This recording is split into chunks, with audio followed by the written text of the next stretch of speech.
V9 live news కి స్వాగతం. ముందుగా ముఖ్యాంశాలు. రాష్ట్రంలో 4 నెలలుగా ఇసుక సంక్షోభం ఉన్నా ప్రభుత్వం పట్టించుకోలేదని ఆరోపించిన శాసన మండలిలో విపక్ష నేత బొత్స. ఉచితంగా ఇస్తున్నామని ఆర్భాటంగా ప్రచారం చేస్తున్న అధిక ధరలను విక్రయిస్తున్నారన్న సత్యనారాయణ.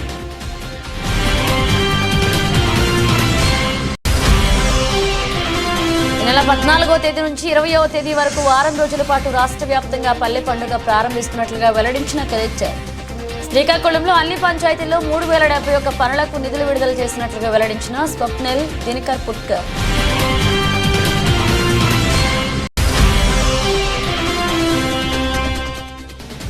పాలస్తీనాపై ఇజ్రాయెల్ దాడులకు నిరసనగా విశాఖలో నిరసన ర్యాలీ చేపట్టిన వామపక్షాలు. దాడులను అరికట్టేలాగా భారత ప్రభుత్వం చొరవ చూపించాలని కోరిన సిపిఎం, సిపిఐ నేతలు.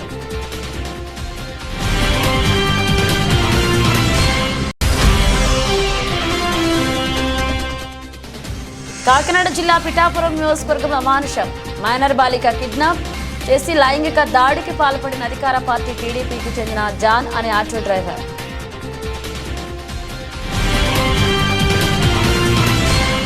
రాష్ట్రంలో ఇసుక సంక్షోభం నెలకొందని 4 నెలలు గడిచిన ప్రభుత్వం ఇప్పటికీ ఇసుక విధానాన్ని సమర్థవంతంగా అమలు చేయలేకపోతుందని శాసన మండలిలో విపక్ష నేత బొత్స సత్యనారాయణ ఆక్షేపించారు.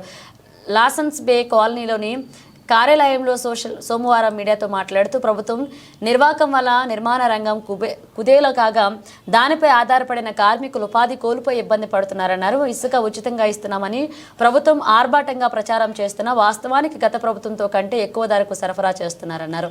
ప్రభుత్వం ఇసుక ఉచితమని ప్రకటిస్తున్న నేపథ్యంలో సీనరేజ్ ఛార్జీలు 3500 తగ్గించి 10 టన్నుల ఇసుకను 10,000కే సామాన్యుడికి అందుబాటులోకి తేవాలని డిమాండ్ చేశారు. నిత్యావసర సరుకులు ధరలు రోజురోజుకు పెరిగిపోతున్నా ప్రభుత్వం ఏమాత్రం పట్టించుకోవడం లేదన్నారు.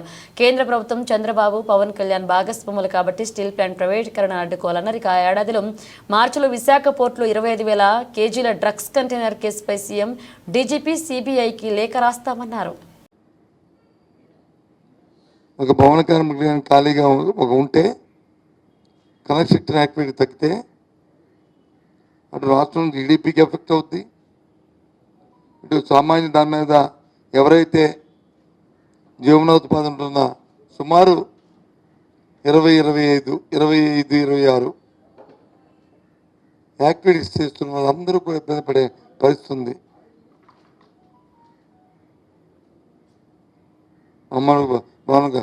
కూలే కాకుండా, తాపీ మేస్త్రే కాకుండా, ప్లంబరే కాకుండా, రాడ్ బైండింగ్ చేసేవాడే కాకుండా సుమారు 25 యాక్టివిటీస్ ఇబ్బంది పడే పరిస్థితి గత 117 రోజులుగా అగమ్యగోచరంగా ఉంది వాళ్ళ పరిస్థితి. నిన్న రోజున ప్రభుత్వం తాలూకా ప్రకటనలు చూసాం. 15వ తారీఖు నుంచో లేదు 25వ తారీఖు నుంచో ఏదో చేస్తానని అంటున్నారు. అంటే 4 నెలలు పూర్తి అవుతాడికి ఈ ప్రభుత్వానికి స్ట్రీమ్లైజ్ అంటే స్టార్ట్ చేయడానికి 4 నెలలు పడుతుంది. ఓకే, అదొక ఆలస్యానికి మరి మేము ప్రతిపక్షంగా ప్రభుత్వాన్ని మా నిరసన తెలియజేస్తూ అసలు క్లారిటీ. ఈ నెల 14వ తేదీ నుంచి 20వ తేదీ వరకు వారం రోజుల పాటు రాష్ట్ర వ్యాప్తంగా పల్లె పండుగ పేరుతో కార్యక్రమాలు నిర్వహిస్తుంది. అందులో భాగంగా శ్రీకాకుళం జిల్లాలో బృహత్తర కార్యక్రమాన్ని దిగ్విజయంగా నిర్వహించేందుకు అన్ని ఏర్పాట్లు చేస్తున్నామని జిల్లా కలెక్టర్ స్వప్నిల్ దినకర్ పుట్కర్ అన్నారు. మంగళవారం కలెక్టర్ కార్యాలయంలో దూరదర్శన్తో కలెక్టర్ స్వప్నిల్ దినకర్ పుట్కర్ మాట్లాడుతూ జిల్లాల్లో అన్ని ఏర్పాట్లు చేసినట్లుగా 30 మండలాల్లో అన్ని పంచాయతీల పరిధిలో 3071 పనులను గుర్తించి వాటికి సంబంధించిన 249 కోట్లు అంచనాలు వేసినట్లుగా తెలిపారు. ఇప్పటి వరకు 2714 పనులకు సంబంధించి ప్రతిపాదనలకు అనుమతులిచ్చి అప్లోడ్ చేశామని, మిగిలినవి రానున్న 2 రోజుల్లో పూర్తి చేస్తామన్నారు. గ్రామాల్లో పనులు జరుగుతున్న ప్రాంతాల్లో ప్రజలకు అవగాహన కల్పించేందుకు పెద్ద ఎత్తున ప్రచార బోర్డులు ఏర్పాటు చేస్తున్నామని చెప్పారు. గవర్నమెంట్ ఆఫ్ ఆంధ్రప్రదేశ్ ఆదేశం మేరకు ఈరోజు ఆనరబుల్ డిప్యూటీ సీఎం సార్ కూడా ఒక వీసీ తీసుకున్నారు. పల్లెకి పండుగ ఒకటి వారోత్సవాలు మనకి ఎంజీ నరేగా వర్క్స్ గురించి అక్టోబర్ 14 నుంచి అక్టోబర్ 20 వరకు మనం తీసుకున్నాము. దీంట్లో మన శ్రీకాకుళం జిల్లా చూస్తే మనకి టోటల్ మటీరియల్ కాంపోనెంట్ ఎంటైల్మెంట్ ఒక 330 కోట్లు ఉంటే దీంట్లో కొన్ని కంపల్సరీ వర్క్స్ తీసేస్తే ఒకటి 248 crore వరకు మనకి ఎంటైటిల్మెంట్ ఉంది. ఇప్పటి వరకు మనం శాంక్షన్ ఒక 3071 వర్క్స్కి శాంక్షన్స్ ఇస్తూ మనకి అప్లోడ్ కూడా అంటే నరేగా వెబ్సైట్లో అప్లోడ్ కూడా చేయడం జరిగింది. అంటే జిల్లా వ్యాప్తంగా ఒక 3071 వర్క్స్, చాలా ఎక్కువ సంఖ్యలో. నాకు తెలుసు మిగతా జిల్లాలో ఎన్ని వర్క్స్ ఉండదు. దీంట్లో కూడా మరీ ముఖ్యంగా ఈసారి మనం సీసీ రోడ్స్, అలాగే బీటీ రోడ్స్, సీసీ డ్రైన్స్ దీని మీద మనం ఫోకస్ చేస్తాం. ఇది కాకుండా పిఠాపురం పట్టణానికి చెందిన దుర్గాడ జాన్ మరో మహిళతో కలిసి సువర్ణపేటలో SBH వీధిలో ఉంచిన ఓ మైనర్ బాలికను మాయమాటలు చెప్పి ఆటో ఎక్కించుకుని పట్టణ శివారు మాధవాపురం సమీపంలో డంపింగ్ యార్డుకు తీసుకువెళ్లాడు. అక్కడ ఆటో డ్రైవర్ జాన్ తన వెంట వచ్చిన మహిళను కాపలా పెట్టి మైనర్ బాలికపై అత్యాచారానికి పాల్పడ్డాడు. అపస్మారక స్థితికి చేరుకున్న బాలికను తిరిగి ఆటో ఎక్కిస్తుండగా ప్లాస్టిక్ సామాన్లు ఏరుకునే వ్యక్తులు చూసి ఆటో డ్రైవర్ జాన్ను మహిళను పట్టుకుని పోలీసులకు అప్పగించారు. బాధితురాలని వైద్య నిమిత్తం ప్రభుత్వ ఆసుపత్రికి తరలించారు. ఆటో డ్రైవర్ జాన్ పైన సహకరించిన మహిళపైన కేసు నమోదు చేశారు. కాగా టీడీపీ రాష్ట్ర అధికార ప్రతినిధి పిఠాపురం మాజీ ఎమ్మెల్యే వర్మ బాధితురాలి ఇంటికి వెళ్లి ఆ కుటుంబాన్ని పరామర్శించారు. వారిని ఓదార్చి అండగా ఉంటామని వారికి భరోసా ఇచ్చారు. అనంతరం టీడీపీ కార్యాలయంలో పార్టీ నాయకులతో కలిసి ఏర్పాటు చేసిన మీడియా సమావేశంలో వర్మ మాట్లాడుతూ అత్యాచార ఘటనను తీవ్రంగా ఖండిస్తున్నామని, టీడీపీ కార్యకర్తలైన ఆటో డ్రైవర్ జాన్ను పార్టీ నుంచి సస్పెండ్ చేస్తున్నామని మాజీ ఎమ్మెల్యే వర్మ అన్నారు. ఇటువంటి ఘటనలు పునరావృతం కాకుండా పట్టణంలో పోలీస్ పెట్రోలింగ్ మరింత పకడ్బందీగా ఏర్పాటు చేయాల్సిన అవసరం ఉందన్నారు. ముఖ్యమంత్రి నారా చంద్రబాబు నాయుడు, ఉప ముఖ్యమంత్రి పవన్ కళ్యాణ్ దృష్టికి తీసుకువెళ్లి బాధితులకు న్యాయం జరిగేలా చూస్తామన్నారు. నిన్న మాదాపురంలో జరిగిన ఇన్సిడెంట్ చాలా బాధాకరం. అత్యాచారం. అమ్మాయి ఉప్పాడ జంక్షన్లో చికెన్ పకోడీ కొనుక్కుందామని వచ్చినప్పుడు ఆటోతో పాటు ఆటోలో ఒక లేడీ, అలాగే అతను కలిసి అడ్రస్ అడిగారు. ఆ అడ్రస్ అడిగి అడ్రస్ ఆ అమ్మాయి చెప్పే లోపల ఆటోలో లిఫ్ట్ చేసుకుని వెళ్ళాడు అని ఆ తల్లి చెప్తా ఉంది. దాన్ని మాదాపురంలో పోలీసులు అరెస్ట్ చేయడం జరిగింది. అమ్మాయిని GGH కాకినాడ పంపించడం జరిగింది. ఇటువంటి కార్యకలాపాలు ఎటువంటి అయినా సరే తెలుగుదేశం పార్టీ ఖండిస్తుంది. అతన్ని లక్ష్మయ్యని దానికి సంబంధించిన తెలుగుదేశం పార్టీ నుంచి సస్పెండ్ చేయడం జరిగింది. రెండవది, ఆ అమ్మాయికి మెరుగైన వైద్యం, అలాగే ఒకవేళ ప్రైవేట్ హాస్పిటల్లో కావాలన్నా ప్రైవేట్ హాస్పిటల్ షిఫ్ట్ చేస్తాం. ఈ విషయాలన్నీ కూడా పవన్ కళ్యాణ్ గారి దృష్టిలో కూడా పెడుతున్నాం. ఎస్సీ కుటుంబం అవడం వలన ఆ తల్లికి కూడా 3 ఆడపిల్లలు, ఆ కుటుంబాన్ని ఆదుకోవాల్సిన బాధ్యత ఉంది. కాబట్టి ప్రభుత్వం నుంచి రావాల్సిన సహాయ సహకారాలన్నీ కూడా ఆ కుటుంబానికి ఇవ్వడమే కాకుండా మరి ఆవిడ ఆరోగ్యం మెరుగుపడే వరకు. పాలస్తీనాపై ఇజ్రాయెల్ దాడులకు నిరసనగా విశాఖలో వామపక్షాలు నిరసనకు దిగాయి. దాడులను అరికట్టేలాగా భారత ప్రభుత్వం చొరవ చూపించాలని కోరుతూ కొనసాగిన ర్యాలీలో CPI నేతలు పాల్గొని దాడులకు వ్యతిరేకంగా నినాదాలు చేశారు. ఇజ్రాయెల్ మరణకాండపై CPM రాష్ట్ర కార్యదర్శి శ్రీనివాసరావు మండిపడ్డారు. రాఫా నగరంలోని దాడులు చేసి వందలాది మంది ప్రాణాలు పోవడానికి కారణమయ్యారని దుమ్మెత్తిపోశారు. ఇజ్రాయెల్ మరణకాండను మోదీ ప్రభుత్వం ఎందుకు వ్యతిరేకించడం లేదని ప్రశ్నించారు. దేశంలో మత విద్వేషాలు రెచ్చగొడుతూ మోదీ పబ్బం గడుపుకుంటున్నారని, తక్షణమే భారత ప్రభుత్వం స్పందించాలని కోరారు. దాడులు ఇజ్రాయెల్ ప్రారంభించిన రోజు ఇది, సంవత్సరం పూర్తయింది. దాదాపు అమాయకులందరూ 42,000 మంది మరణించారు. 1,00,000 మంది వరకు కూడా గాయాలతో ఉన్నారు.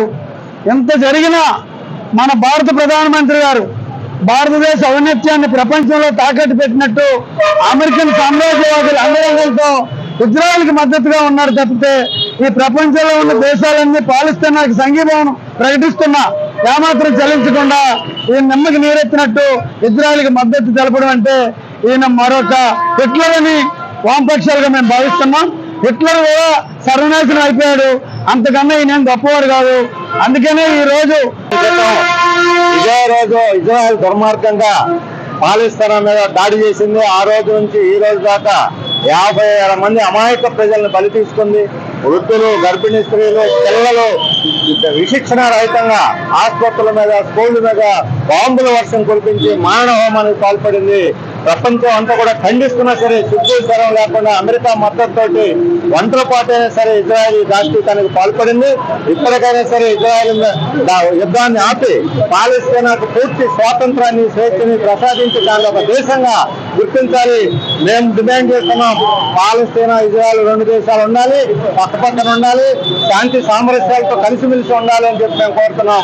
దానికి ఈ రోజు మోడీ ప్రభుత్వం పాలస్తీనాకు వ్యతిరేకంగా పట్టణం గౌరపాలెంలో రాష్ట్ర urban finance infrastructure development corporation chairman, Anakapalli నియోజకవర్గ టీడీపీ ఇన్ఛార్జ్ మాజీ శాసనసభ్యులు పీలా గోవింద సత్యనారాయణ అధ్యక్షతన జరిగిన అనకాపల్లి నియోజకవర్గ తెలుగుదేశం పార్టీ విస్తృత స్థాయి సమావేశంలో ముఖ్య అతిథిగా మాజీ మంత్రి దాడి వీరభద్రరావు, రాష్ట్ర హౌసింగ్ కార్పొరేషన్ చైర్మన్, టీడీపీ జిల్లా అధ్యక్షుడు బత్తుల తాతయ్య బాబు, మాజీ ఎమ్మెల్సీ బుద్ధా నాగజగదీష్ పాల్గొన్నారు. ఈ సందర్భంగా టీడీపీ పార్టీ సభ్యత్వాల నమోదు, పాత సభ్యత్వాల పునరుద్ధరణ వంటి అంశాలపై చర్చించారు. ముందుగా స్వర్గీయ నందమూరి తారక రామారావు విగ్రహానికి పూలమాలలు వేసి నివాళులర్పించారు. వారు మాట్లాడుతూ పార్టీ సభ్యత్వం గల కార్యకర్తలకు ప్రమాద బీమాను టీడీపీ జాతీయ అధ్యక్షుడు నారా చంద్రబాబు నాయుడు 2 లక్షల నుండి 5 లక్షలకు పెంచారన్నారు. ఈ కార్యక్రమం అనకాపల్లి నియోజకవర్గ తెలుగుదేశం పార్టీ నాయకులు, కార్యకర్తలు, అభిమానులు, క్లస్టర్ యూనిట్ బూత్ ఇన్ఛార్జీలు పెద్ద ఎత్తున పాల్గొన్నారు.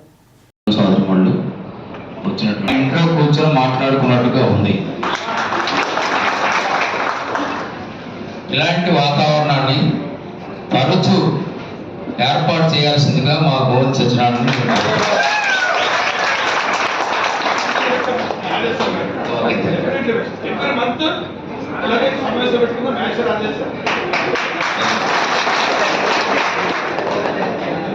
ఎందుచేతంటే మనకి ఇక్కడ ఎక్కువగా మాట్లాడడం, మనకి ఇక్కడ ఉన్నటువంటి పరిస్థితులు ఎలా ఉన్నాయంటే కూటమిలో 3 నియోజకవర్గాలు జనసేనకు పోయి, పార్లమెంట్ ఏమో జనతా పార్టీకి పోయింది, బీజేపీకి పోయింది.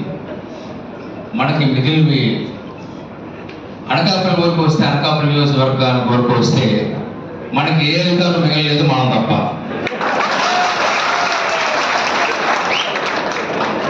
ఆఖరికి అధికారులు కూడా ఎలా తయారైపోయారంటే అనకాపల్లిలో జనసేన ప్రభుత్వం ఉందని వాళ్ళు భావిస్తున్నారు.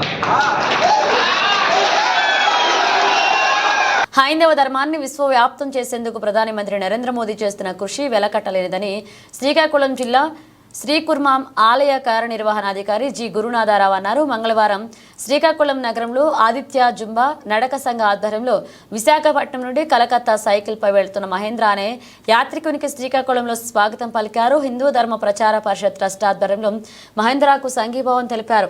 ఆరోగ్య భారత్ సాధనకు సైకిల్ యాత్ర ఎంతో ఉపకరిస్తుందన్నారు. దసరా పండుగ సందర్భంగా కలకత్తా కాళీమాతను దర్శించుకునేందుకు విశాఖ జిల్లా అచ్యుతాపురం నుండి కలకత్తా వెళుతున్నామని సాహస యాత్రికులు మహేంద్ర మీడియాకు వెల్లడించారు. వారం రోజుల పాటు ఈ యాత్ర సాగుతుందని అన్నారు. దారి పొడుగున హైందవ ధర్మ ప్రచార కార్యక్రమాలు చేసుకుంటూ జై శ్రీరామ్, జై జై శ్రీరామ్ అంటూ నినాదాలు చేస్తూ యాత్ర సాగిస్తున్నారు. ఆదిత్య జంబా డాన్స్ బృందం సాహస యాత్రికునికి అపూర్వ స్వాగతం పలికారు. ఈ సందర్భంగా మహేంద్ర సేవలు కొనియాడారు. ఇక గతంలో కూడా అనేక సాహస యాత్రలు చేశారని, ఇది ముమ్మాటికి హైందవ ధర్మ పరిరక్షణ కోసం చేస్తున్న సైకిల్ యాత్ర అని ఆయన స్పష్టం చేశారు. ఈ కార్యక్రమంలో ఆదిత్య జుంబా డాన్స్ ప్రతినిధులు బి దేవి ప్రసాద్, కింతలి సాయికుమార్, బి గారయ్య, బి రామకృష్ణ, హిందూ ధర్మ ప్రచార పరిషత్ ట్రస్ట్ శ్రీకాకుళం జిల్లా కన్నడ శాసపు జోగినాయుడు తదితరులు పాల్గొన్నారు. మేము ఇక్కడ Aditya walking and Zumba dance PSN school శ్రీకాకుళంలో మన మనేంద్ర గారికి స్వాగత కార్యక్రమం ఏర్పాటు చేశాం. ఈ కార్యక్రమంలో ఇదివరకు మనేంద్ర గారు వైజాగ్ అచ్యుతాపురం నుంచి అయోధ్య వరకు సైకిల్ యాత్ర చేశారు. ఇదివరకు మౌంటేషన్ కూడా ఆయన వెళ్ళడం జరిగింది. ఇప్పుడు ప్రజెంట్ దసరా నవరాత్రులు పురస్కరించుకొని హిందూ ధర్మాన్ని ప్రచారం చేసే కార్యక్రమం ఆయన భుజాల మీద వేసుకొని వైజాగ్ అచ్యుతాపురం నుంచి కాళీమాత టెంపుల్, కలకత్తా కాళీమాత టెంపుల్కి సైకిల్ యాత్ర చేస్తున్నారు. ఆయనకి మనం సాధారణంగా స్వాగతం పలికి ఇక్కడి నుంచి సెండ్ ఆఫ్ ఇవ్వడం కూడా జరుగుతుంది. ఇలాగా ఇంతమంది చూసి మరింతమంది ముందుకొచ్చి ఇలా సైకిల్ యాత్రలు జరిపించి హిందూ ధర్మాన్ని కాపాడాలని మరీ కోరుకుంటూ నేను ఈ సెలవు తీసుకుంటాను. ఈ రోజుల్లో మన హిందూ ధర్మాన్ని రక్షించడం గురించి ఈ చిన్న వయసులో కూడా మనందరికీ ఒక మంచి స్వాగతం చెప్పడం గురించి, ప్రస్తుతం సమాజంలో జరుగుతున్న దీనికి వీళ్ళ ద్వారా తెలుసుకోవడం గురించి చేస్తున్న కృషికి మనం అందరము ధన్యవాదాలు తెలియజేయాలి. ఈ రోజుల్లో మనం ఇంటి దగ్గర నుంచి రోడ్డుకు రావాలంటేనే బైక్ తీసే పరిస్థితి ఉంది. అలాంటిది ఈ రోజుల్లో సైకిల్ పాదయాత్ర చేసి కనీసం 1000 కిలోమీటర్లు సాహసించి చేసినందుకు వాళ్ళకి భగవంతుడు కూడాను ఎల్లవల్ల రక్షిస్తాడు. వాళ్ళని చూసి కనీసం మనం ప్రస్తుత మనకున్న పరిసరాల్లో కూడా కొన్ని మంచి అలవాట్లు నేర్చుకోవడం గురించి ఇటువంటి వాళ్ళని మనం దృష్టిలో పెట్టుకొని మనం ఈ సమాజాన్ని, మన హిందూ ధర్మాన్ని రక్షించడం గురించి మనం ఎంతైనా పాటుపడి కృషి చేయాలని బాధ్యత మనకుంది. కాబట్టి ఈ జంబో కూడా నేను వచ్చాను కానీ 2 months అయింది, కానీ మమ్మల్ని అక్కడికి వస్తూ ఏదో విశాఖపట్నం అచ్యుతాపురం మండలం నుంచి కలకత్తా యాత్ర చేపట్టడం జరిగింది సార్. నేను హైందవ ధర్మం విశాఖపట్నం అచ్యుతాపురం మండలం నుంచి వచ్చాను సార్. నా పేరు మణీంద్ర సార్. నేను గతంలో కూడా చాలా దేవాలయాలు దర్శించుకోవడం జరిగింది. ప్రజెంట్ దసరాని ఉద్దేశించి మన కాళీమాతను దర్శించడం కోసం నేను కలకత్తా వెళ్ళడం జరుగుతుంది సార్.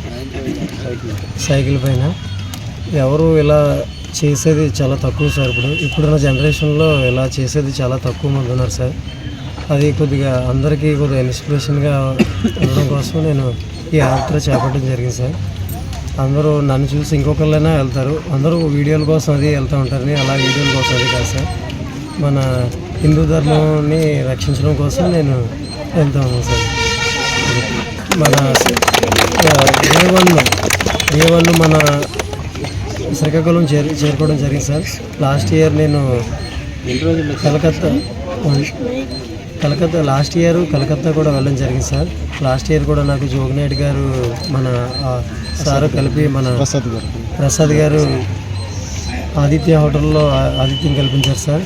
అలానే ఈ ఇయర్ కూడా నేను వస్తున్నాను. అక్కడ స్టార్ట్ అయిన దగ్గర నుంచి కూడా ఎప్పుడు వస్తున్నారు ఏంటని ప్రతి నిమిషం కనుక్కొని నాకు నైట్ ఫుడ్ అరేంజ్ చేసి అన్ని నైట్ ఆతిథ్యం కల్పించారు సార్. నాకు లాస్ట్ ఇయర్ కూడా ఈ ఇయర్ కూడా దారి ఖర్చులకి అని చెప్పేసి లాస్ట్ ఇయర్ కూడా నాకు 5,000. కాకినాడ జిల్లా ఎలేశ్వరంలో ఎస్సీ వర్గీకరణకు వ్యతిరేకిస్తూ ఎస్సీ వర్గానికి చెందిన దళితులు మండల వ్యాప్తంగా బైక్ ర్యాలీలో నిరసన ప్రదర్శన చేపట్టారు. ఈ సందర్భంగా ఎలేశ్వరం మండల పరిధిలో అన్ని గ్రామాలతో పాటు ఎలేశ్వరం పట్టణంలో భారీ ఎత్తున బైక్ ర్యాలీ నిర్వహించారు. అనంతరం దళిత నేతలు మాట్లాడుతూ ఎస్సీ వర్గీకరణకు అనుకూలంగా సుప్రీంకోర్టు స్పందించినప్పటికీ ఎస్సీ వర్గానికి చెందిన మాలా మాదిగలు ఇరు సమావేశమయ్యారు. ఇక రాష్ట్ర ప్రభుత్వం ఎస్సీ వర్గీకరణకు సానుకూలంగా స్పందించడం సరికాదన్నారు. సామాజికంగాను ఆర్థికంగా 2 వర్గాలకు చెందిన వారు సమావేశమవ్వారన్నారు.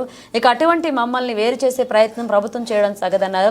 తామంతా కలిసి ఉండేలాగా గ్రామాల్లో సమావేశాలు నిర్వహించి అవగాహన కల్పించడం జరుగుతుందన్నారు. కార్యక్రమంలో దళిత నాయకులు కార్యకర్తలు పాల్గొన్నారు.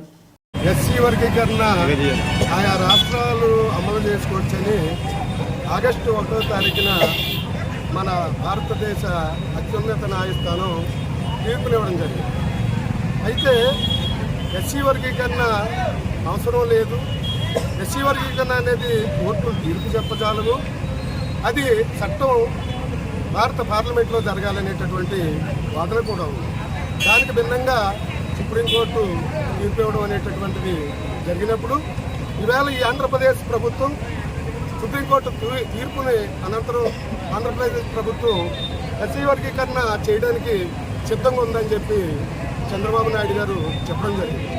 అయితే ఈ నేపథ్యంలో ఈ రాష్ట్రంలో మాలలు మాదిగలు అనేటటువంటి ప్రధాన కులాలు అయినటువంటి ఎస్సీ వర్గంలో మాలలేమీ అభివృద్ధి చెందలేదని, అలాగే మాదిగలు మాలల కంటే వెనుకబడ్డారనేటటువంటి వాదన సరికాదని మేము రాష్ట్ర వ్యాప్తంగా నిరసన కార్యక్రమాలు చేయడం జరిగింది. అందులో భాగంగా ఎలేశ్వరం మండలంలో ఎస్సీ మాలలను అందరినీ ఏకం చేసి అనేక బంధు కార్యక్రమాలు సభలో సమావేశాలు నిర్వహించాము. అదే దాంట్లో భాగంగానే ఈరోజు మండల వ్యాప్తంగా ఎస్సీ వర్గీకరణకు వ్యతిరేకంగా వైఖరికి వైఖరాలి అనేటటువంటి కార్యక్రమం చేపట్టాం. కాబట్టి రాష్ట్ర ప్రభుత్వానికి మానవ తరపున ఒకటే విన్నపం, ఎస్సీ వర్గీకరణ చేయకూడదనేటటువంటిది మా మానవ తరపున విజ్ఞప్తి చేస్తుంది. ఐక్యతగా ఉండండి అని చెప్పేసి రాజ్యాంగంలో అనేక హక్కులు కల్పించడం జరిగింది. దీనన్నింటినీ కూడా రాష్ట్ర ప్రభుత్వం, కేంద్ర ప్రభుత్వం కూడా విభజించి పాలించాలనే సిద్ధాంతాన్ని తీసుకొస్తుంది. ఇది అన్నిటికీ జరిగే విషయం కాదు. మరొకసారి ఆలోచించాలి. ఇటువంటి పరిణామం కానీ ఉపసంహరించుకోకపోతే రాష్ట్ర వ్యాప్తంగా, దేశవ్యాప్తంగా కూడా ఉద్యమాన్ని ఉధృతం చేస్తామని చెప్పేసి ఈ మీడియా ద్వారా రాష్ట్ర ప్రభుత్వానికి, కేంద్ర ప్రభుత్వానికి తెలియజేస్తున్నాం. కూటమి ప్రభుత్వం అధికారంలోకి వచ్చిన తర్వాత నిత్యావసర వస్తువుల ధరలు నియంత్రణలో ఉన్నాయని, ప్రస్తుతం టమాటా ధరలు నియంత్రణలో ఉన్నాయని శ్రీకాకుళం జిల్లా పౌర సరఫరాల శాఖ అధికారి జి సూర్యప్రకాశ్ రావు అన్నారు. మంగళవారం శ్రీకాకుళం రైతు బజార్ను సందర్శించి అక్కడ టమాటా ధరల తీరు పరిశీలించారు. రాష్ట్ర ప్రభుత్వం అత్యంత ప్రతిష్టాత్మకంగా అమలు చేస్తున్న అభివృద్ధి సంక్షేమ కార్యక్రమాలు ప్రజల ముందుకు తీసుకుని వెళ్లడంలో రైతు బజార్లు క్రియాశీలక పాత్ర పోషిస్తున్నాయన్నారు. కూరగాయలు, ఇతర నిత్యావసర వస్తువులు ధరల నియంత్రణలో ఉంచేందుకు జిల్లా స్థాయిలో కమిటీలు ఏర్పాటు చేస్తామని చెప్పారు. బ్లాక్ మార్కెట్లో 100 రూపాయలు పలుకుతున్న టమాటా ధరలు ఒక్క రైతు బజార్లో 50 రూపాయలకి అమ్మకం చేస్తున్నామని చెప్పారు. ఇతర కూరగాయల ధరలు నియంత్రణలో ఉన్నాయని స్పష్టం చేశారు. శ్రీకాకుళం జిల్లా వ్యాప్తంగా ఉన్న ఆమదాల వలస, పలాస, ఇచ్చాపురం రైతు బజార్లలో కూడా సులభతర ధరలకు టమాటాలు విక్రయిస్తున్నామని తెలిపారు. నా పేరు జి సూర్యప్రకాశ్రావు. నేను జిల్లా పౌర సరఫరా అధికారిగా, శ్రీకాకుళం జిల్లా పౌర సరఫరా అధికారిగా పనిచేస్తున్నాను. ఓపెన్ మార్కెట్లో టమాటా, ఉల్లిపాయలు రేట్లు బాగా ఎక్కువగా ఉండడం వల్ల గవర్నమెంట్ దీని మీద దృష్టి పెట్టి వాటిని తగ్గించడానికి మార్కెట్ ఇంటర్వెన్షన్ స్కీమ్ కింద ఇక్కడ మన శ్రీకాకుళం రైతు బజార్లో టమాటాలని రప్పించి వినియోగదారులకి సరసమైన ధరలు, అనగా 50 రూపాయలకి కిలో, కేజీ 50 రూపాయలకి పంపిణీ చేయడానికి నిర్ణయించి ఇక్కడ ప్రజలందరికీ సరుకు అందిస్తున్నారు. ఈ టమాటా ఓపెన్ మార్కెట్లో 80 రూపాయలు ఉన్నది కాబట్టి 30 రూపాయల సబ్సిడీతోటి, కేజీకి 30 రూపాయల సబ్సిడీతోటి ఇక్కడ అందిస్తున్నారు. కనుక శ్రీకాకుళం జిల్లా ప్రజలందరూ ఈ అవకాశాన్ని వినియోగించాలని కోరుతున్నాము. అదేవిధంగా ఉల్లిపాయలు కూడా 40 రూపాయలకి కర్నూలు వెరైటీ 40 రూపాయలకి ఇస్తున్నారు. ఈ రేటు కూడా మంచి సరసమైన ధర కనుక ఈ ఉల్లిపాయలను కూడా ప్రజలు తీసుకొని వాళ్ళకి సరసమైన ధరలకి వినియోగించాల్సిందిగా ప్రజలందరికీ కోరుతున్నాను. మన శ్రీకాకుళం రైతు బజార్లో, అదే ఇలిసిపురం దగ్గర ఉన్న రైతు బజార్లో ఇప్పుడు టమాటాలు అమ్ముతున్నారు. ఈ టమాటాలని ఒక మనిషికి కేజీ మాత్రం ఇస్తారు. వాళ్ళు ఆధార్ కార్డు, వాళ్ళ మొబైల్ నెంబర్ ఇక్కడ చెప్పాల్సి ఉంటుంది. ఎందుకంటే ఇవి ఎక్కువ మంది తీసుకొని మిస్యూజ్ చేయకుండా ఉండడం కోసం ప్రజలందరికీ సర్దుబాటు అవ్వాలనే ఉద్దేశంతో ప్రభుత్వం పెట్టారు. కనుక ప్రజలు కూడా ఈ అవకాశాన్ని ఉపయోగించుకోరు. గత నెలలో రాష్ట్రంలో ఏర్పడ్డ ప్రకృతి వైపరీత్యాలు, తుఫాన్లు మూలంగా రాష్ట్ర వ్యాప్తంగా అన్ని జిల్లాల్లో, అన్ని ప్రాంతాల్లో టమాటా, ఉల్లిపాయలు అధిక ధరలో రావడం జరుగుతుంది. దీన్ని అంతటిని దృష్టిలో పెట్టుకొని కూటమి ప్రభుత్వం, తెలుగుదేశం, జనసేన, బీజేపీ ఈ రోజు నుంచి, అంటే 8వ తారీఖు నుంచి రాష్ట్ర ముఖ్యమంత్రి గౌరవ నారా చంద్రబాబు నాయుడు గారు, ఉప ముఖ్యమంత్రి పవన్ కళ్యాణ్ గారు, ముఖ్యంగా రాష్ట్ర వ్యవసాయ శాఖ మంత్రి, మార్కెటింగ్ శాఖ మంత్రి మన జిల్లా వాసి అచ్చెన్నాయుడు గారి ఆదేశానుసారం ఈరోజు రాష్ట్రంలో ఉన్న రైతు బజార్లో 50% తగ్గింపు కంటే 50 రూపాయలకే కేజీ టమాటా ఆధార్ కార్డు అందించి తీసుకోవాలని ప్రజలకు విజ్ఞప్తి చేయడం జరిగింది. ముఖ్యంగా మన శ్రీకాకుళం శాసనసభ్యులు నిరంతరం ప్రజల కోసం శ్రమించే సంచలన చరిత్రకారుడు అన్న గొండు శంకర్ గారు పిలుపు మేరకు ఈరోజు ఈ రైతు బజార్ మేము రావడం, ఇక్కడ ప్రజలకి 50 రూపాయలకే మంచి టమాటా ఇస్తున్నారా లేదా అని పరిశీలించడం కూడా జరిగింది. ఖచ్చితంగా మంచి టమాటా ప్రభుత్వం పంపించింది. ప్రజలందరూ విజ్ఞప్తి చేస్తున్నాం, కూటమి ప్రభుత్వం ఏర్పడింది ప్రజా సంక్షేమం కోసం, ప్రజల కోసం మాత్రమే. ఎందుకంటే కేంద్రంలో ఉన్న బీజేపీ కూడా నిరంతరం ఈ రాష్ట్ర అభివృద్ధికి, ప్రజా సంక్షేమం కోసం కృషి చేస్తున్నారు. ముఖ్యంగా మన జిల్లాలో 2 మంత్రులు ఉన్నారు. ఒకరు కేంద్ర పౌర విమానయాన శాఖ మంత్రి, యూత్ ఐకాన్ కింజరాపు రామ్మోహన్ నాయుడు గారు. అట్లాగే నిరంతరం శ్రమించే రాష్ట్ర వ్యవసాయ, పాడి పరిశ్రమ అభివృద్ధి, మార్కెటింగ్, సహకార, మత్స్యశాఖ మంత్రి వాళ్ళు అచ్చెన్నాయుడు గారు. వీరు పిలుపు మేరకు, వీరి ఆదేశాలతో ఈ రోజు నుంచి రాష్ట్రంలో ఉన్న అన్ని జిల్లాల్లో 50 రూపాయలకే కేజీ టమాటా ఇస్తున్నాము. ఉన్నాము. ఉల్లిపాయల ధరలు తగ్గాయి. ఇక్కడ నుంచి ప్రజలందరూ ఒకటే విజ్ఞప్తి చేస్తున్నాం, ఎప్పుడు ధరలు తగ్గినా మీరు ఆందోళన చెందవద్దు. ఖచ్చితంగా ఈ ప్రభుత్వం మీకోసం, మీ సంక్షేమం కోసం, మీ అభివృద్ధి కోసం నిరంతరం పనిచేసే కూటమి ప్రభుత్వం ఇది. ప్రజలు ఏ ఇబ్బందుల్లో ఉన్నా నిరంతరం మేము పర్యవేక్షిస్తూ ప్రజల పడుతున్న ఇబ్బందులను గౌరవ ముఖ్యమంత్రి చంద్రబాబు నాయుడు గారికి, అచ్చెన్నాయుడు గారి దృష్టికి తీసుకెళ్లి, రామ్మోహన్ నాయుడు గారి దృష్టికి, అట్లాగే శ్రీకాకుళం ఎమ్మెల్యే శంకర్ గారి దృష్టికి తీసుకెళ్లి చేస్తాము. వాటన్నింటినీ పర్యవసరమే ఈరోజు టమాటా 50 రూపాయలకు అందిస్తున్నాం. ప్రజలందరూ దీన్ని సిఐటియు జాతీయ కమిటీ పిలుపు మేరకు తమిళనాడు పేరంబాదూరు శాంసంగ్ ప్లాంట్ కార్మికులు డిమాండ్లు పరిష్కరించాలని కోరుతూ సిఐటియు ఆధ్వర్యంలో కాకినాడ మెయిన్ రోడ్డు వద్దనున్న శాంసంగ్ షోరూం వద్ద ధర్నా నిర్వహించారు. ఈ ధర్నాని ఉద్దేశిస్తూ సిఐటియు జిల్లా అధ్యక్ష కార్యదర్శులు దుబా శేషుబాబు, చెక్కల రాజ్ కుమార్, సిఐటియు నగరకరణ మలకారమణ, కోకరణర్ పలివెల వీరబాబు మాట్లాడుతూ తమిళనాడు శ్రీ పేరంబాదూరు ప్రాంతంలోని శాంసంగ్ పరిశ్రమలో గత నెల రోజుల నుంచి 1500 మంది కార్మికులు ధరలకు అనుగుణంగా వేతనాలు పెంచాలని కోరుతూ నిరవధిక సమ్మె చేస్తున్నారన్నారు. ఈ ధర్నాలో పోర్టు సర్వే, అలాగే టాలీ వర్కర్లు యూనియన్ నాయకులు P Surya Rao, P Kumaraswamy, P Rajendra Prasad, GGH mess వర్కర్లు యూనియన్ నాయకులు, నగర అధ్యక్ష కార్యదర్శులు, రూరల్ సిఐటియు నాయకులు పాల్గొన్నారు. తమిళనాడులో ఉన్నటువంటి శాంసంగ్ పరిశ్రమలో పనిచేస్తున్నటువంటి కార్మికులు గత నెల 9వ తేదీ నుంచి తమ సమస్యలు పరిష్కరించండి అని సమ్మె చేస్తున్నారు. సమ్మె చేస్తున్నటువంటి కార్మికుల పట్ల శాంసంగ్ పరిశ్రమ యాజమాన్యం చాలా నిరంకుశంగా వ్యవహరిస్తుంది. ఇది చాలా చట్ట వ్యతిరేకం, ఇది రాజ్యాంగ వ్యతిరేకంగా వ్యవహరిస్తున్నటువంటి పరిస్థితి ఉంది. మేము చెప్పేది ఏంటంటే శాంసంగ్ పరిశ్రమ యాజమాన్యానికి మీరు కార్మికుల పట్ల ఇంత మొండిగా వ్యవహరించే పరిస్థితి కరెక్ట్ కాదు. శాంసంగ్ పరిశ్రమలో పనిచేస్తున్నటువంటి కార్మికులు న్యాయమైన డిమాండ్ని పరిష్కరించడానికి ముందుకు రండి, కార్మికులతో చర్చించి సమస్యల పరిష్కారానికి కృషి చేయాలనేసి కోరుతూ ఉన్నాం. ఒకవేళ సమస్య పరిష్కారానికి కనుక మీరు ముందుకు వచ్చి చొరవ చేయకపోతే మీ యొక్క పరిశ్రమ యొక్క ఉత్పత్తి భారతదేశంలో ఉన్నటువంటి అన్ని రాష్ట్రాల్లో, అన్ని జిల్లాల్లో, అన్ని ప్రాంతాల్లో మీ యొక్క ఉత్పత్తుల అమ్మకం జరుగుతున్నాయి. ఈ ఉత్పత్తుల అమ్మకాన్ని మేము వ్యతిరేకించే పని, శాంసంగ్ పరిశ్రమ యొక్క ఉత్పత్తుల్ని బాయ్కాట్ చేయండి అనేటువంటి పిలుపుని కూడా మేము ఇవ్వడానికి సిద్ధపడతాం. ఆ విధంగా సిఐటియు కార్మిక సంఘాల్లో ఉన్నటువంటి కార్మికులు దీన్ని బాయ్కట్ చేసే పని మొదటగా చేస్తారు. ఆ విధంగా చేయడం ద్వారా ప్రజానీకం కూడా మీ యొక్క శాంసంగ్ పోల్ని, శాంసంగ్ ఉత్పత్తుల్ని బాయ్కట్ చేసే పని కూడా చేస్తారు. మేము న్యాయంగా అడిగేటటువంటి కార్మికుల డిమాండ్లు పరిష్కారం చేయండి. లేబర్ డిపార్ట్మెంట్ కూడా చొరవ చేయాలి. కార్మికుల సమస్యల పట్ల, యూనియన్ రిజిస్ట్రేషన్ పట్ల చొరవ చేసి ముందుకొచ్చి సమస్యల పరిష్కారానికి, యూనియన్ రిజిస్ట్రేషన్కి ముందుకొచ్చి పరిష్కరించే దిశగా లేబర్ డిపార్ట్మెంట్ కూడా కృషి చేయాలని, అదేవిధంగా శాంసంగ్ యాజమాన్యం కూడా కృషి చేయాలనేసి.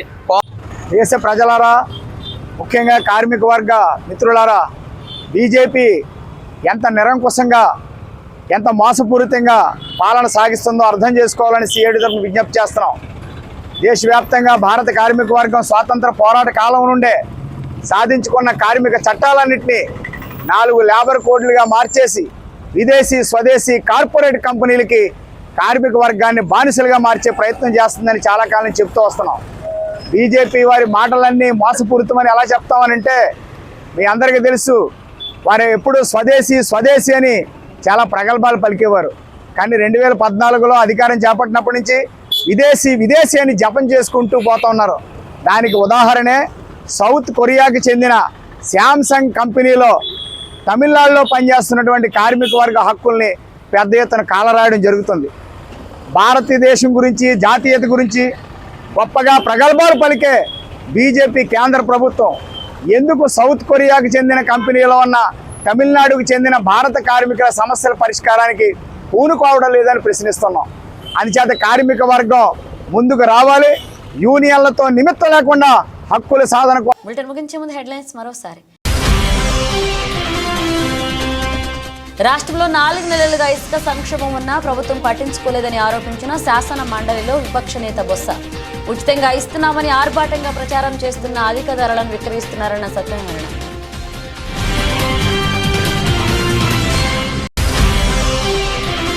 ఈ నెల 14వ తేదీ నుంచి 20వ తేదీ వరకు వారం రోజుల పాటు రాష్ట్ర వ్యాప్తంగా పల్లె పండుగ ప్రారంభిస్తున్నట్లుగా వెల్లడించిన కలెక్టర్. శ్రీకాకుళంలో అన్ని పంచాయతీల్లో 3071 పనులకు నిధులు విడుదల చేసినట్లుగా వెల్లడించిన స్వప్నల్ దినకర్ పుట్కర్.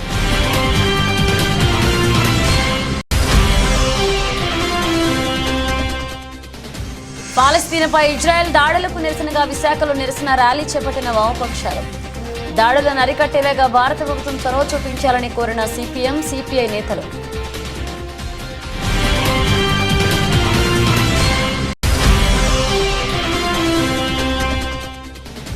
కాకినాడ జిల్లా పిఠాపురం నియోజకవర్గం అమానుషం. మైనర్ బాలిక కిడ్నాప్ చేసి లైంగిక దాడికి పాల్పడిన అధికార పార్టీ టీడీపీకి చెందిన జాన్ అనే ఆటో డ్రైవర్.